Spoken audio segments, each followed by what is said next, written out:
Smell that? It's time for a swing dance reaction video. No, no, no.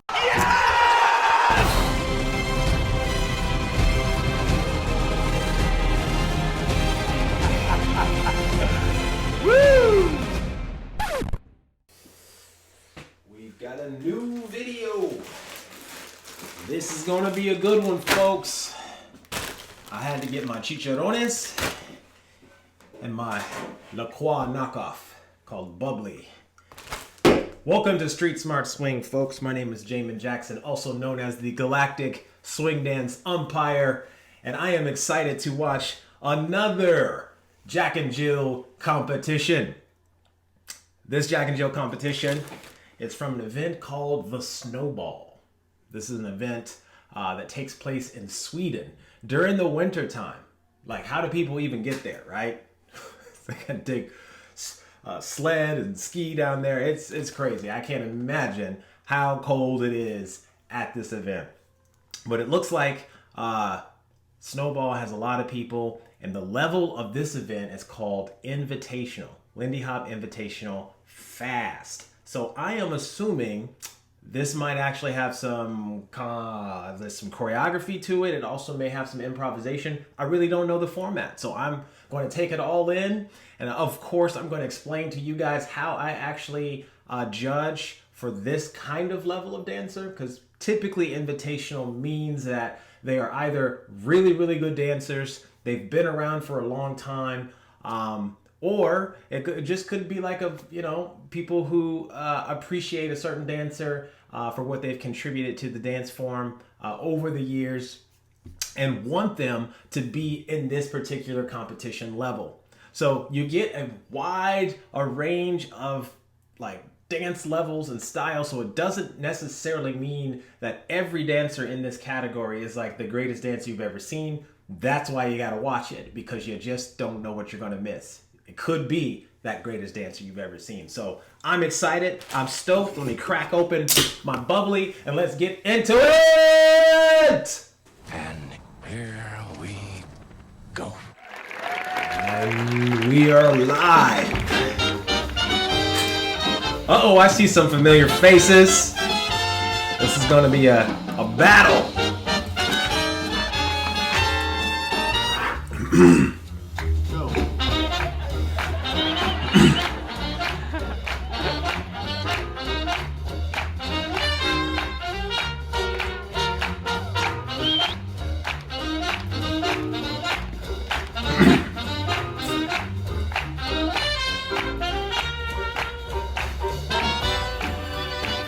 Next couple.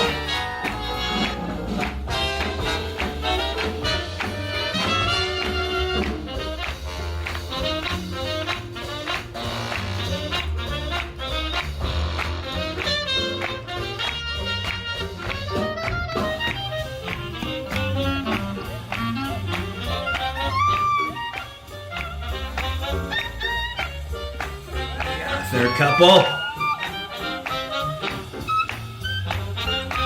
Ooh, the horn section.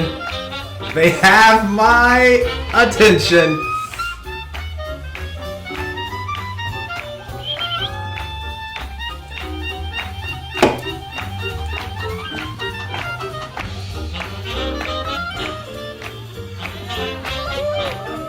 Okay.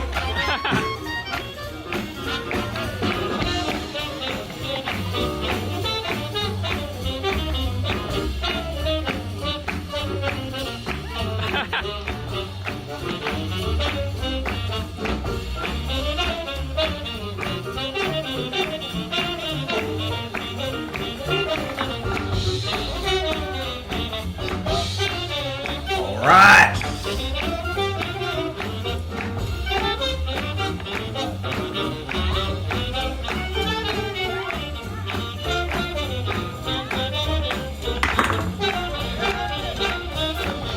Oh! Okay, it looks like that's it. We got 4 couples. No, 1, 2, 3, 4, 5 couples. Yeah.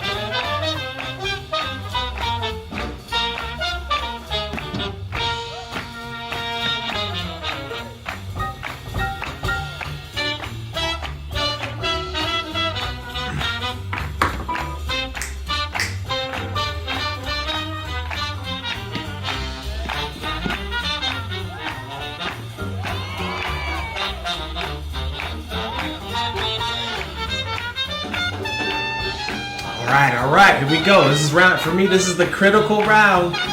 First round is the warm-up.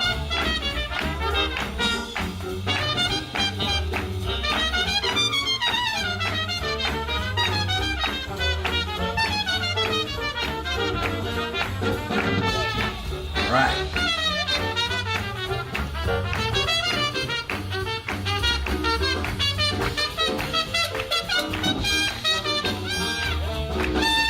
Woo! This band. It's hard to play this kind of music and compare it to like Duke Ellington. His horn players were incredible. Yes! Yes!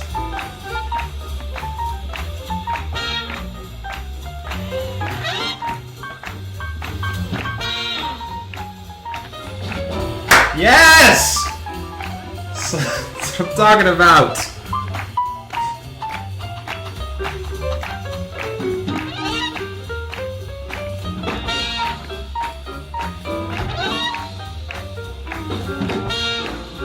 Oh, yes, yes, yes.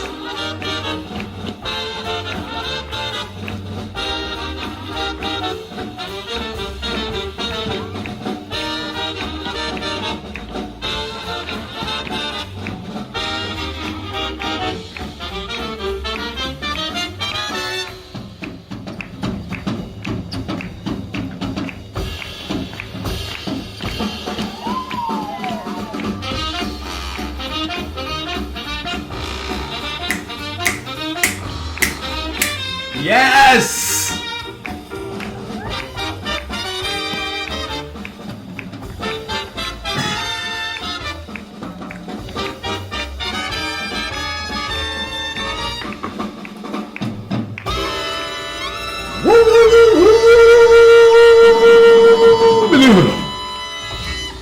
Bam!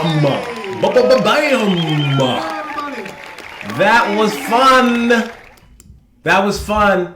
I think what I was most surprised with so far was the band. I gotta tell you, it's nice when you can watch a competition and the band is excellent in every way. The rhythm section is solid. The horn players are playing with like such abandon and emotion and control. I love that. It is hard to just sit here and watch a video like that without getting chicken skin. Just makes me cold. That's why I'm wearing my throne room robe right now. And that was a fun competition, guys. I will tell you, like I mentioned before starting this video, you just don't know what you're going to get with the Invitational. I really, really like watching Invitational because you simply don't know if people are really going to compete at a level where they are maybe just trying to create something new and try it on the spot, or if you don't know if they're going to play it safe. And so in this competition, I would say I saw more playing it safe than I saw risk-taking and newness. And so I'm kind of like the person who eats too much at an Indian buffet, like an Indian restaurant. You eat all the food, you're super happy, and the food's so good, but you always eat too much, and you're happy, but you're miserable at the same time. So with this competition, I have mixed feelings, even though there were some critical parts in this comp that made me do a double take. Now, you guys know me. I am one who doesn't shy from putting my opinion out there for you reasonable people who like to think about perspective and how we decide what's good, what's past, what's mediocre. And I like to, as a judge and as a professional dancer, put this out there so that you guys can at least have a concept of how I like to rate competitions when I'm judging them. Because I will say, like I always do, 75% of Lindy Hop is actually subjective. It really is. There's about 25% of what you actually see happening that requires something a little bit more objective. It's more fundamental, that allows everybody to embellish it with their personalities and styles. That's actually what this whole thing is about, is trying to figure out what that balance is in addition to people's style. So let me start off first by saying, top three people, like third place, second place, first place, you got to have the bare minimum, which is control. That is the most objective part of Lindy Hop that I like to see. And I like to call control not the word technique, because that is confusing to a lot of people, because there's different ways of manipulating the technique of Lindy Hop. But control for me is, can I see the essence of what this is about, which is call and response. I see that with the band. I see a rhythm section, and I see horns. I see a horn playing with the piano. I see call and response throughout all of Lindy Hop and swing music, and I want to see that in the dance. So if I can see a leader give something to the follower and there's an echo effect where it's very clear, that's beautiful. Some people like to look crazy as they do that, but if they don't undermine the process of what the viewer can see by being too loud or interrupting your partner's role, it makes it very beautiful if they don't do that. And so for me, all of these dancers had great control. I mean, come on, this is the invitational level. How are you going to judge people who are supposed to have good control in a competition, right? So I'm not necessarily judging first on the concept of control, because obviously they should be able to dance. And so at minimum, I have to look at everybody who was doing that the best. And there were a couple of my top 3 dancers for doing this control part. I would say out of all the dancers who had the best control, but they were missing 2 of the other elements that I look at, I would have to go with the second couple, which I know these dancers. Some of these dancers were my teachers, which I've been very fortunate to take from them in person. Incredible dancing. They were the masters of controlling the technique. It was very obvious. I could see the leader doing something and the follower responding, but the leader wasn't getting in the way with loudness, with his body. And that would go to Frida and Sky. He was the one wearing the blue suit. It looks like it's a blue suit. She's wearing like lime green pants. For me, they crushed it when it comes to the control of it. Killed it. And that's, like I said, that's kind of expected at this level.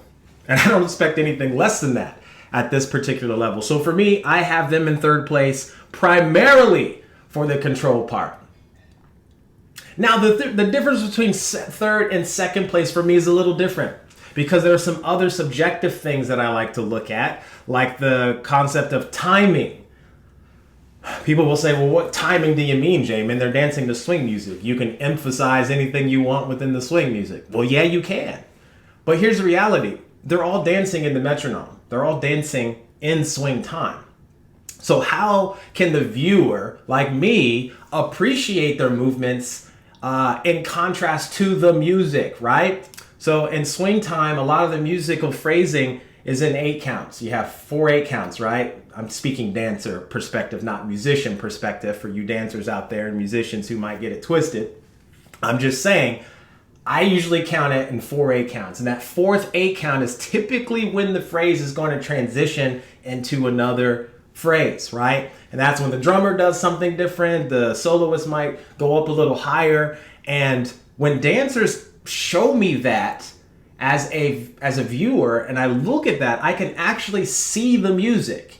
I can't explain that. It's something that non-swing dance music listeners understand, because they think anything that has a horn in it, in a trombone or a saxophone, they think it's all the same. So when a dancer can show me that transition within the phrasing, those first 3 8 counts, they're doing something, and then something kind of changes dramatically on that 4th one, you get my attention. That's not always easy to do. But I will say the dancer, for me, who did that really showed some really cool timing, I would have to say was, they were, I think, the 5th couple that came out, Nicola and Michaela. What I liked about them is they didn't just do something different on the 4th 8 count where they like stopped their body totally or repeated a phrase. They were actually doing some syncopations. And the way I like to look at that word is it's a rhythm inside of a rhythm, right? You got regular swing time, and then they're actually doing stuff with their feet and embellishing individual rhythms without interrupting the control of the technique. And they were masters of that. For me, they got 2nd place, not just because they had the control, but they were adding elements to make their personality look more distinct and not as homogenous as everyone else. Not to say everybody else was, but they were very distinct when it came to that syncopation part. So for me, when I'm looking at that, they were second place. They had control, they had the timing. Now, first place for me, this was interesting, and I did not expect this. I did not expect this. You guys know that differentiating factor between second and first place is typically known by everybody in the room. Judges know it. We're a little bit more pretentious, though. We tend to like to judge people by what they're not doing sometimes. But even the audience knows. The audience knows who the first place person is, and that's because, generally speaking, they do something that hasn't been seen before, or they do something that has been seen before a very unique way. And that's what I like to call creativity. And for me, creativity is the heartbeat of Lindy Hop. Since we're in the future, we always get it twisted. You know, we kind of have to preserve the art form, which is absolutely critical, or the future generations won't have it. Right? We got to keep all the same moves. We got to keep preserving the moves and the ideas of who created them, just so that there's legacy. But when you think about it, the dancers back then didn't have that. They were the artists. They were making it up. And so I got to see that dichotomy where it's, for me, 40% craftsmanship, where we are preserving something, and yet I want to see about 60% of style and personality and creativity. And if a dance couple can do that for me, they represent the future. Those are the new ideas that dancers in the future will go back and put names to their moves and teach them at big swing dance workshops 100 years from now. So my first place couple goes to Nick Williams. And let me see who he was dancing with. I'm not sure. I think it was Kate. I believe her name is Kate, and I know she does a lot of Balboa, and I haven't really seen a lot of her Lindy Hop, but wow, they crushed it. They did stuff that I haven't seen before, and that's for me what it's all about, is I want to see something that I haven't seen before, or something that challenges me as a dancer, as a professional, because I can do the control. Everybody can do that. I can do some cool timing trick things, but it's one thing to be able to do all that, but it's a whole nother level when you can introduce ideas that you see that no one else has seen into our dimension, and you do it with your partner like that. That's another level. So those are my top three, folks. That's who I picked. I'm pretty set on that. Props to everybody else who danced. It wasn't like there was any bad dancing at all. Man, everybody was good. They were all sharp. But when I'm looking at those three qualities, control of the technique, I'm looking at timing, so I can actually see how the music is emphasized more with their movements. But then I'm also looking for creativity. If I can see those three things, that's typically first place for me. And I was quite surprised by that. Yeah, Nick Williams and Kate. I got to figure out her last name, but those two crushed it for me. I would have went up to them afterward and been like, "Yo, bro!" Of course, he wouldn't, he'd been like, what's up with that? But man, that was awesome. I hope you guys like what you saw, because I really enjoyed this competition. And I want to hear your opinion about this. Who do you think should have won this competition? This is just one man's opinion. Of course, I do this professionally, and I love judging professionally. But at the same time, you're the audience member. What did you like? What piqued your interest? What was something that you saw that made you want to start doing Lindy Hop? I'm not saying that you have to know everybody's names. I know a lot of these dancers personally, and I think it's harder to judge them because of that, because you kind of know the context of what they've done before and what they do. But I like looking at what people do right now in specific moments and just try to analyze what I see. So that's what I saw. What did you see that's made you get excited? Let me know in the comments section. I definitely want to check it out. If you are struggling right now and you want to get in the game and get to this kind of level, it doesn't take you 20 years to do it. It really doesn't. You can get good at Lindy Hop quickly. It really just boils down to how can you correct yourself as you go through the learning curve. It really is all about that. Do you know what's objective and do you know what's subjective? And being able to throw gasoline on your process to help you mature. So if you're interested in stuff like that, that's all we work on in our school, is help people fix themselves when they're social dancing so that they can accelerate their learning curve and get into the game of creativity. We want to see your unique fingerprint on the genre, and we want to see what it can do to inspire dancers in the future. So check out some of my courses online below, but also let me know who you thought should have won in the comment section. If I don't see you guys in one of my classes online, I will see you in another reaction video. Take care.